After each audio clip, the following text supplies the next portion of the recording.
कठिन प्रश्न पर लाकर विजय बहादुर सिंह से पूरी तरह असहमत हूँ। क्या जनकवि होने से आपको इस बात का लाइसेंस मिल जाता है कि आप कुछ भी कहें? ऐसा क्या कह दिया मैंने?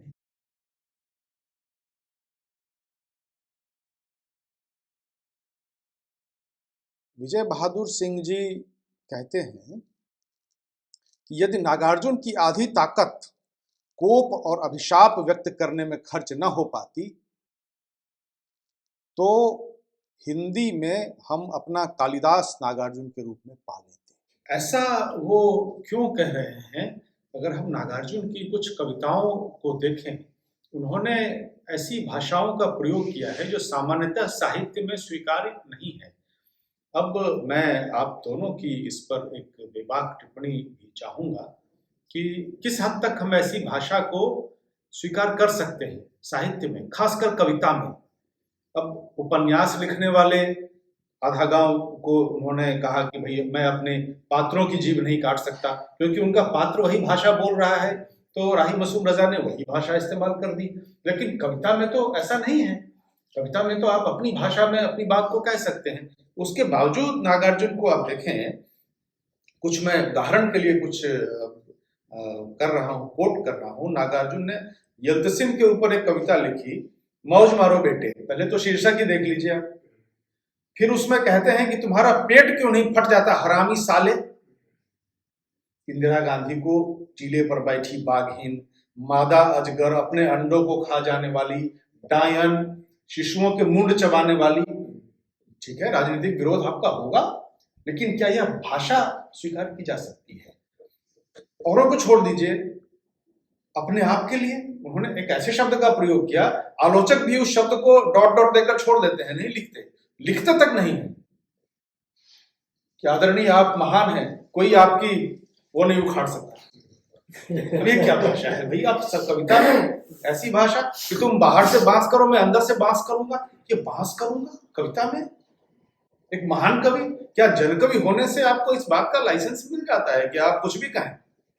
आप क्या कहेंगे सर? मैं यह सवाल आपसे इसलिए कर रहा हूं कि आपने स्वयं स्वीकार किया कि कई बार नागार्जुन आपके अंदर उतर आते हैं। असल में अगर भाषा का विचलन न हो तो यकीन मानिए रचनात्मकता भी मर जाएगी। एक, अगर हम अपनी ही अब तक लिखी गई रचनाओं की भाषा को ही शुद्ध करके सुसंस्कृत करके अगली रचना तक ले जाते हैं, फिर भाषा मर जाती है, वो कविता नहीं बनती। रचना, हमें लगता है कि अब हम उपन्यास है या कहानी, उसमें किरदार बोल रहा है। हकीकत तो ये है कि जब आप कविता के साथ सांस ले रहे होते हो तब उसकी भाषा आपके नियंत्रण में नहीं रहती। कविता कॉन्शियस माइंड की ही रचना नहीं है, आपका सब कॉन्शियस माइंड भी उसमें साथ साथ काम करता है। जो रचना होती है उसके लिए आप किसी दिए गए पहले से स्वीकृत सांचे की मर्यादा में रहकर शायद कभी कभी आप बात नहीं कर पाते। एक, दूसरी, इनकी रचनाएं जैसी थी वैसी सामने आ गई। कोई समझदार सा आदमी होता, क्योंकि नागार्जुन उस तरह की समझ के आदमी है ही नहीं, कोई समझदार सा आदमी होता तो इतना मॉडिफाई अपने आप को कर देता कि आपको ये सारे प्रश्न उठाने ही नहीं पड़ते। उसने अपने आप को खुला छोड़ दिया। तुम्हें भाया कि नहीं भाया तुम जानो, मेरे अंदर से जो आया और जिस रूप में आया ये रहा। कवि या कथाकार अगर इसकी बहुत चिंता करेगा कि मुझे कालिदास होना है, तो वो कालिदास क्या, वो जो है वो भी नहीं रह पाएगा। इस तरह की भदेश भाषा का इस्तेमाल करने वाला कवि जहां अच्छा लगे वहां स्वीकार लो, नहीं तो छोड़कर भी आगे बढ़ा जा सकता है। लेकिन उस आक्रोश की ईमानदारी का आप क्या करेंगे जिसके कारण ये भाषा उपजी है? उसका क्या करोगे? अगर वो आक्रोश न होता नागार्जुन के भीतर तो फिर नागार्जुन नहीं होते।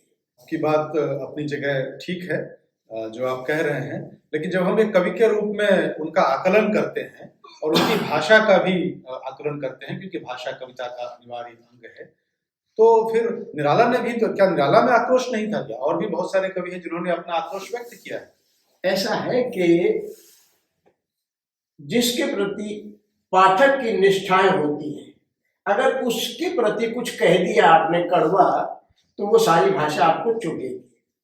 और अगर आप नागार्जुन के साथ खड़े हैं वैचारिक रूप से और जहां नागार्जुन चोट करना चाहते हैं या कर रहे हैं तो आपको वो भाषा इस तरह से चुभने वाली नहीं लगेगी। ये सारा संकट प्रतिबद्धताओं का है। सर, मैं आपकी टिप्पणी इसी विषय पर चाहता हूं, आप इसमें क्या कहना चाहते हैं? दरअसल आपत्ति लेने के अंत में कुछ शब्दों के प्रयोग पर आ जाती है जी, लेकिन वो शब्द प्रयोग महत्वपूर्ण नहीं है, भाषा का पूरा ढांचा महत्वपूर्ण है। अब नागार्जुन ने बहुत सी कविताएं राह चलते हैं, कविताएं क्या कुछ पंक्तियां लिखी और जहां लिखी वहीं छूट गई। एक बार बात हो रही थी तो शोभा कांत जी ने, जिन्होंने बड़े परिश्रम से उनकी सारी चीजें संकलन इकट्ठा की हैं, तो उनसे मेरी बात हो रही तो उन्होंने कहा कि हाँ तुम जो कह रहे हो वो मेरी जानकारी में है। ऐसी 2 कविताएं लिखी थी, कुछ पंक्तियां लिखी थी। वो संयोग से एक साउथ एवेन्यू में नहीं, आसफ अली रोड वाले मकान में वो पिताजी को दिया था उन्होंने, और दूसरा भी किसी प्रसंग में पिताजी के पास थी, तो या जनेऊ के ऑफिस में में दी थी या जो थी। एक थी कि इंदिरा गांधी पर थी, निजलिंग प्रिया देवी काम राज विवर्धिनी। भयानक है। फिर ये शोभा कांत को मालूम है कि एक कविता थी ऐसी, लेकिन वो कविता अब मिलती नहीं। दूसरी कविता भी इंदिरा गांधी केंद्र में थी कि नीली मक्खी आकर बैठी रानी जी की नाक पर, द्वारपाल मस्ती में थे, गुड़ धरा रह गया ताक पर।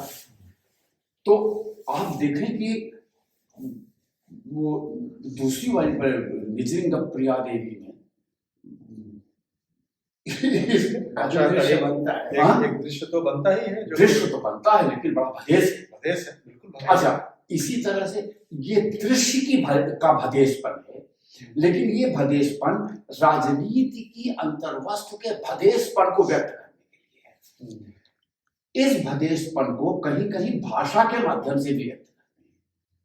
अब जेल में न्योला आता है और वो उछलता है, तो एक घटना उन्होंने बताई थी जब जेल में थे कि कोई गया था अपना रात में यूरिन पास करने के लिए, न्योला आया और नोच के चला गया।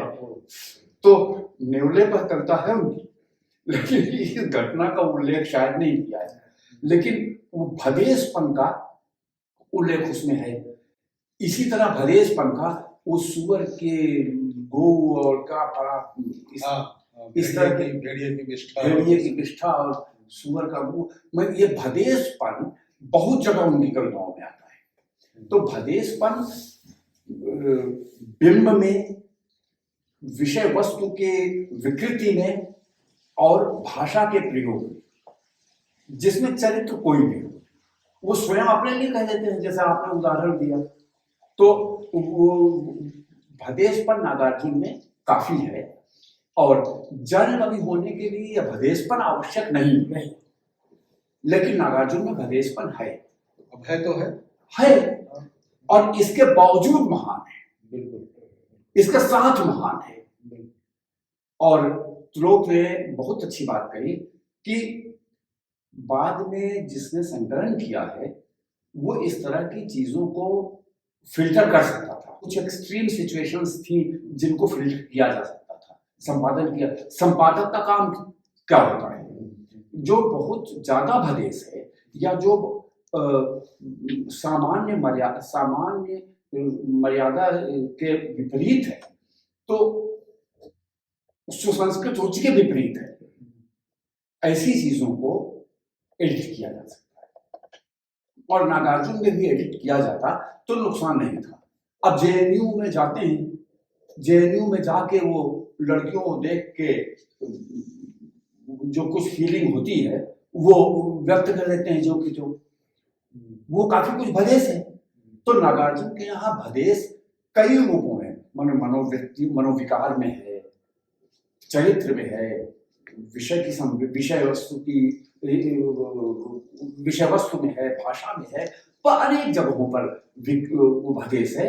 वो भदेशपन पुराने काव्य में ग्राम्य दोष कहा जाता था। ग्राम्य दोष से कवि स्वयं नहीं बच सकता, अगर तो उसके संकलनकर्ता को, संपादक को ध्यान करके ग्राम्य दोष को बचाना चाहिए।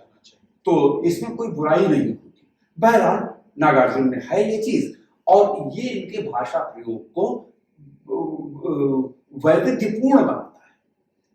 इसी सिलसिले में मैं एक छोटी सी टिप्पणी ये करना चाहता हूं कि अगर ये सब कुछ नहीं, माने आप ये सोचें कि बादल को घेरते मृदुल मनोरम उंगलियों को वंशी पर फिरते देखा है, वहां की भाषा से लेके लटक रहा था जरा सा टुकड़ा तुलसी काठ का, यहाँ तक, और गुप्तर घट्टों वाले पुलिस कठोर पैर से लेके और क्या यहाँ तक भाषा का जो भाषा के प्रयोग में कोई मतलब न कोई बंदिश है, न कोई गतिरोध है, न कोई कुंठा है, किसी तरह की कोई झिझक नहीं है। तो ये सब बताता है कि नागार्जुन का सामर्थ्य तो कालिदास वाला है, लेकिन नागार्जुन की रुचियां कालिदास की रुचियां नहीं है, और इसलिए नागार्जुन के रूप में किसी भी तरह हम कालिदास नहीं पा सकते थे, और कालिदास नहीं पा सकते थे यही नागार्जुन का वैशिष्ट्य है, यही हिंदी कविता की उपलब्धि है। वो कालिदास नहीं होना चाहते थे, नागार्जुन ही होना चाहते। बिल्कुल। और मैं इस मामले में विजय बहादुर सिंह से पूरी तरह असहमत हूँ, मेरे मित्र हैं, लेकिन मैं उनसे पूरी तरह असहमत हूँ, क्योंकि वो अपने आग्रहों को कविता पर और कवि पर बराबर आरोपित करते हैं। उनकी किताब है नागार्जुन पर, वो उसमें आग्रहों को आरोपित करते हैं, इस हद तक करते हैं कि उनके चरित्रों को उनकी जीवनी की तरह से व्याख्यायित करते हैं। नागार्जुन की भाषा को लेकर के ये बातें बिल्कुल कही जाती हैं और कही जानी चाहिए कि जो भदेसपन है उससे नागार्जुन भी चाहते तो बच सकते थे और उनके संकलनकर्ता भी, लेकिन नागार्जुन की प्रामाणिकता का यह एक प्रमाण है कि व्यक्ति के रूप में भी और साहित्यकार के रूप में भी उन्होंने स्वयं को भी कभी फिल्टर नहीं किया। वो जो थे सो थे, आपको अच्छा लगे बुरा लगे, जो थे सो थे। उनकी भाषा, शिल्प और उनके काव्य विधान के ऊपर हमने लंबी चर्चा की। मैं नागार्जुन की ही एक कविता को मैं कोट करना चाहता हूँ कि जो उनके भाषा और भाषा संबंधी प्रयोगों को रेखांकित करती है, एक तरह से परिभाषित करती है कि वो भाषा के माध्यम से चाहते क्या थे, अभीष्ट क्या था उनका। वो कहते हैं कि नहीं, बिल्कुल नहीं, प्लीज हमारे साथियों बल प्रयोग ना करना। जी हाँ, आप ऐसा करो, और से सुनिएगा, जी हाँ आप ऐसा करो कि हमें एक एक दिल के अंदर डालते चलो, गोदते चलो एक एक हृदय पटल पर, टंकित करो अंतरतर की मसृण मुलायम पाटियों पर। हाँ हाँ वैसा ही करना हमारे प्रीतम प्यारे कवि मित्र, भाव सखा हमारे। नहीं नहीं अब कोरे कागजों पर नहीं उतरूंगी मैं, कविता कहती है उनकी। नहीं नहीं अब कोरे कागजों पर नहीं उतरूंगी मैं तो विचरण करूंगी दिलों वाली नदियों का सैकित पुलिन पर, टंकित होंगी दीन दुखियों के मानस पटल पर। अरे अरे तुम हमसे मुंह चुराते हो, आखिर ऐसा क्या कह दिया मैंने। ये जो है, जैसा आपने भी अपनी पुस्तक में लिखा है कि कविता कैसी भी हो, चाहे वो व्यंग्य की कविताएं हों या वो अधिक सुसंस्कृत कही जाने वाली, जिसे कहते हैं सुहागिन कविताएं, तो लेकिन नागार्जुन स्वयं अपनी कविता में अंतर्व्याप्त रहते हैं। वो खड़े होकर अपनी बात कहते हैं, तर्जनी उठाकर अपनी बात कहते हैं और पूरी निष्ठा के साथ अपने कथ्य के साथ खड़े रहते हैं। ये नागार्जुन की विशेषता है जो उनको साहित्य के बड़े महासागर के बीच भी एक निर्द्वंद्व रूप से एक बड़े व्यक्तित्व के रूप में स्थापित करती है।